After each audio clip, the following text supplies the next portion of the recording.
This is NewsVision, a newscast written, reported, and produced by capstone journalists in the Department of Media, Journalism, and Film.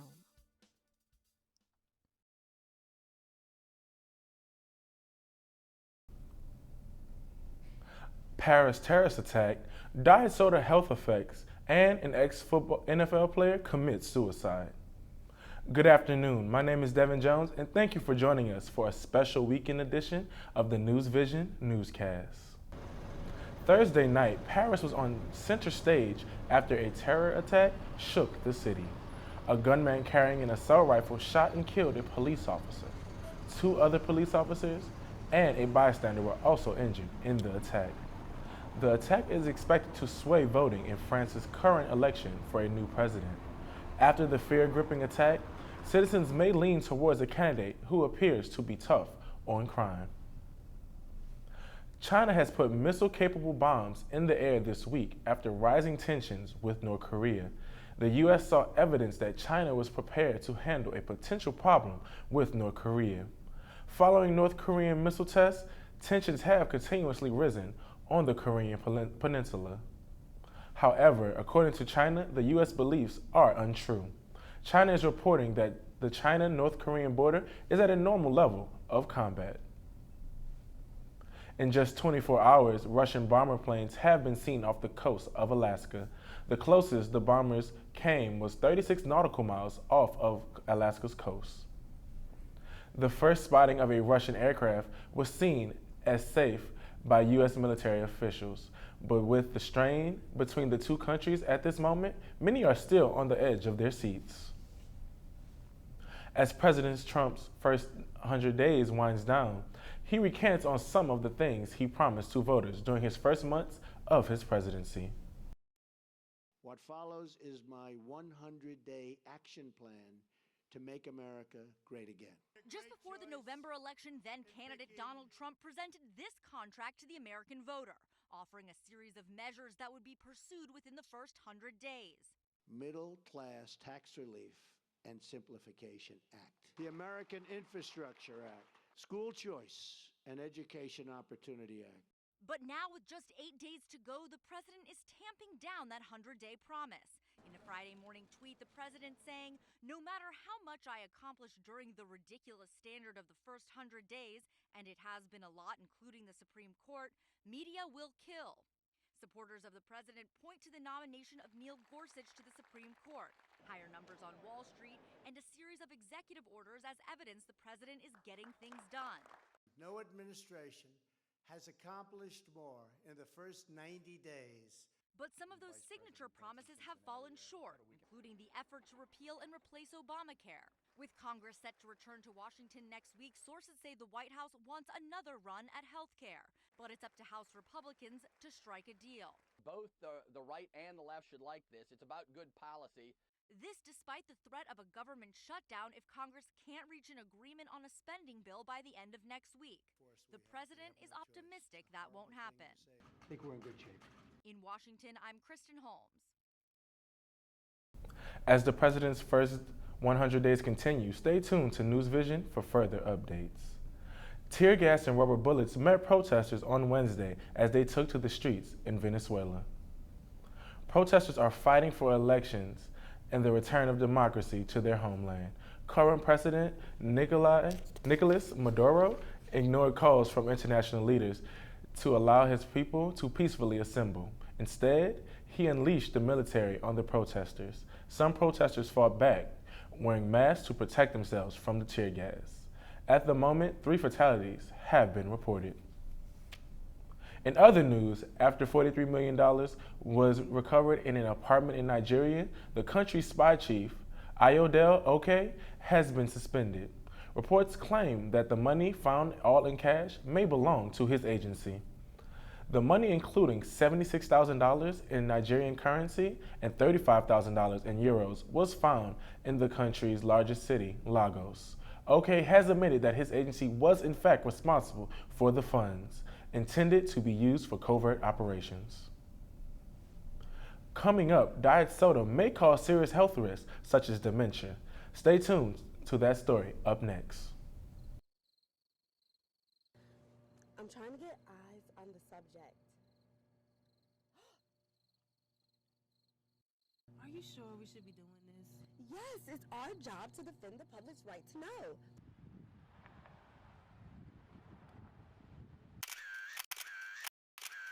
We're here live following Senator Merritt, a staunch advocate for nutrition, eating a donut. Howard University's NewsVision. We know, and you should too.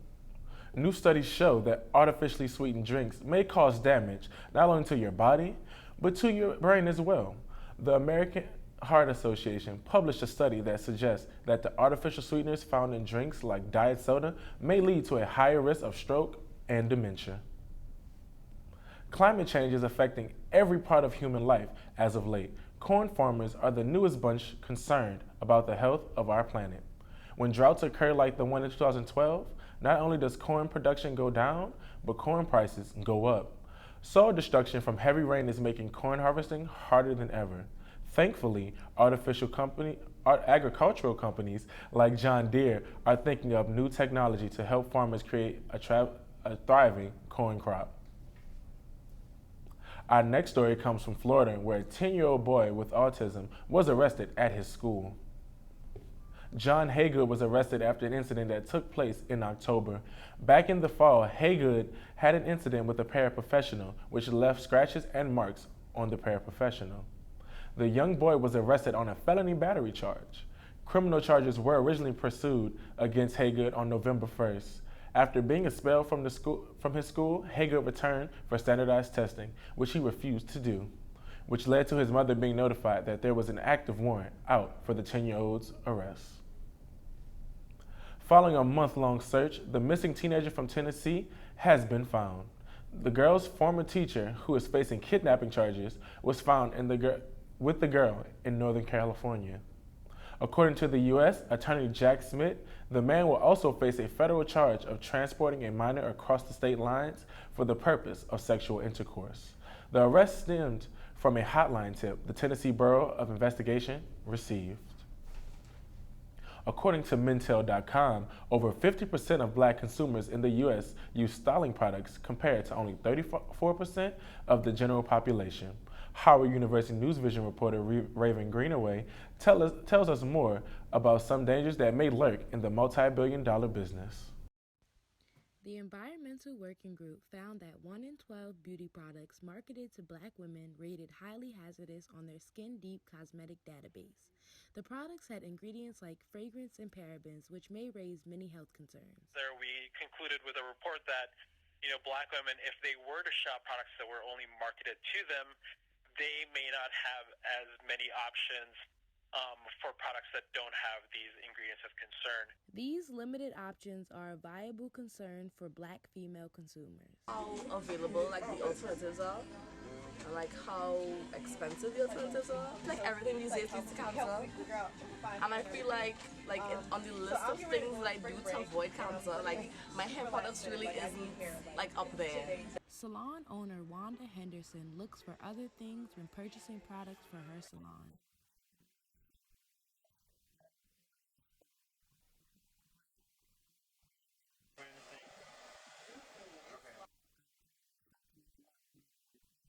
Consumers can make healthy choices by avoiding certain ingredients on the label.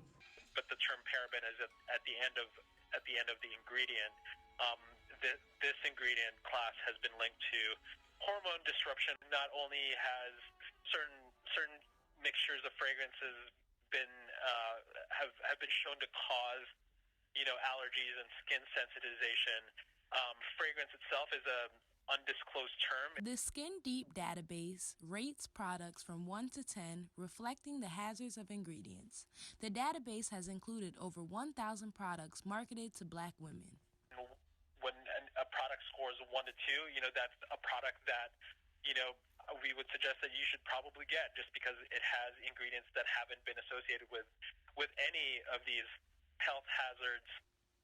Using the Skin Deep database is one way for women to protect themselves, and EWG suggests a few others. Read the label, Choose products that don't have ingredients of concern, and don't use products with parabens or fragrance. There isn't much research into products marketed towards Black women, but the Environmental Working Group sees the importance of bringing awareness to consumers. With NewsVision, I'm Raven Greenaway. Thank you, Raven. For more information, log on to ewg.org. Splashing into the news this week is a new type of prosthetic for amputees. The Amputee Coalition of America estimates that there are currently about 2 million amputees living in the U.S. The fin is a prosthetic that will be available as early as this summer. That will make it easier for amputees to swim and stand in the water. Coming up, ex-Patriots football player commits suicide in prison. I'm trying to get eyes on the subject. Are you sure we should be doing this? Yes, it's our job to defend the public's right to know.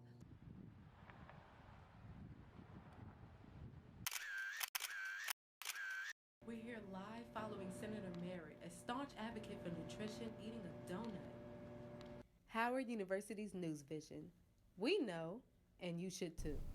Just days after being acquitted in a double murder case, ex-Patriots football player Aaron Hernandez hung himself in his jail cell after he was found hanging from his bed sheets attached to a window in the cell. Life-saving techniques were attempted on Hernandez. He was later pronounced dead at 4:07 a.m.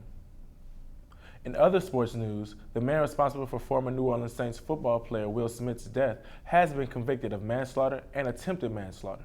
Cardell Hayes will serve 25 years without the possibility of parole. After winning her 23rd Grand Slam earlier this year, Serena Williams happily announced yet another achievement she is proud of: pending motherhood. Titled the best women's tennis player of this era, many across social media expressed their joy and amazement over the fact that Williams was with child as she played in her winning tennis championship. Our hometown Washington Wizards are in the NBA playoffs after being absent from the playoffs for 5 years. The Wizards will face off against the Atlanta Hawks tonight in Game 3 at 5:30. Thank you for joining the special weekend edition of the NewsVision newscast. I'm Devin Jones. We'll see you next time.